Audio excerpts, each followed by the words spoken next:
Welcome back to Quick News for the week of July 9th through the 15th. After a short hiatus, we're back with news stories you probably haven't heard in 10 minutes or less.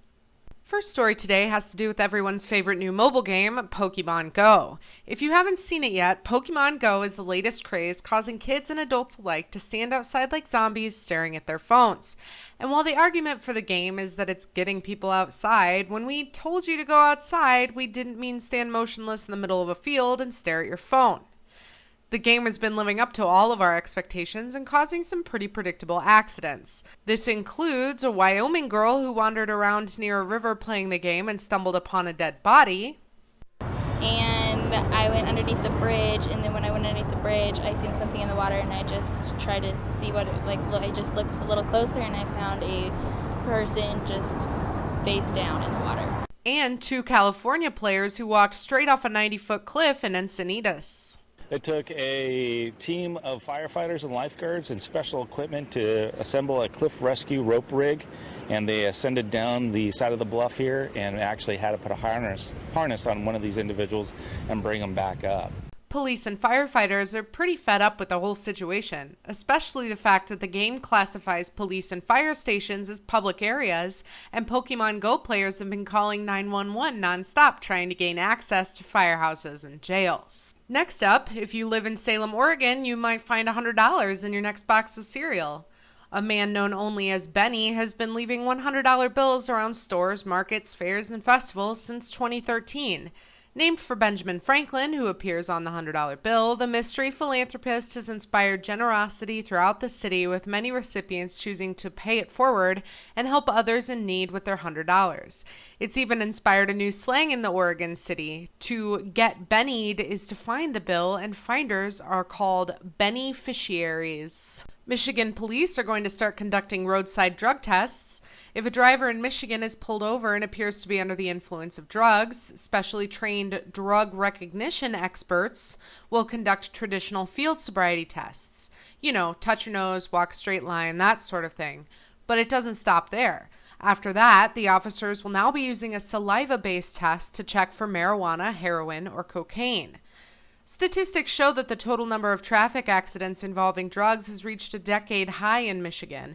In 2014, there were 1,712 crashes involving a driver who was under the influence of drugs, up from 1,061 in 2013. Michigan police want to assure people that they will not be conducting random drug tests. Officers will still need a probable cause to conduct a traffic stop, so check your headlights and your brakes before driving while on heroin. Just kidding.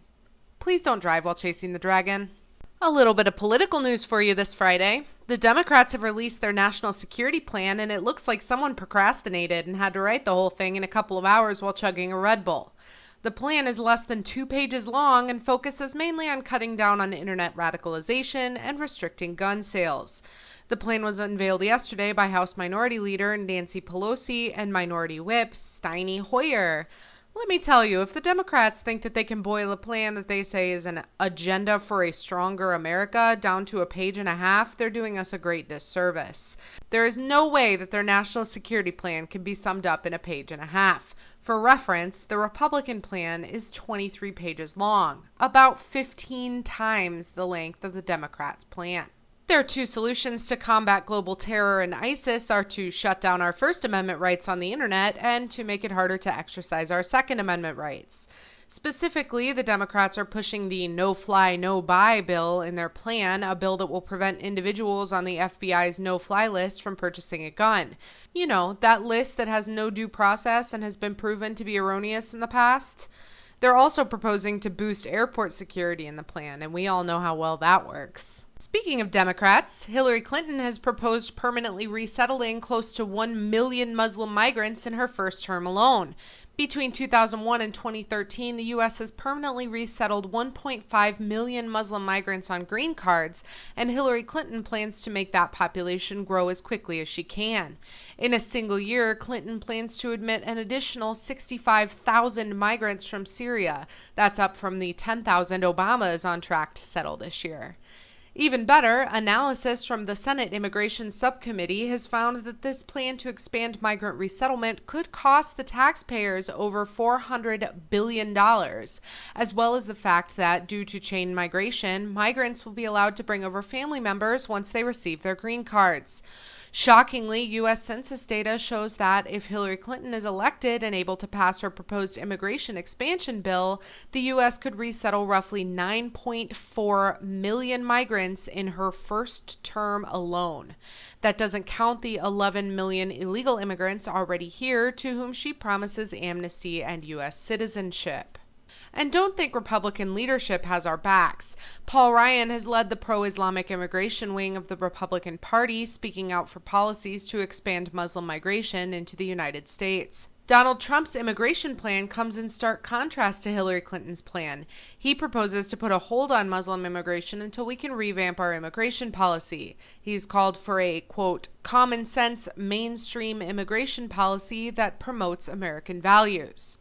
So that's your choice, people. Import millions upon millions of Muslim immigrants, many of whom care nothing for American values and are only coming over for our welfare system and free housing, or put a stop to it and try to rewrite the book on immigration.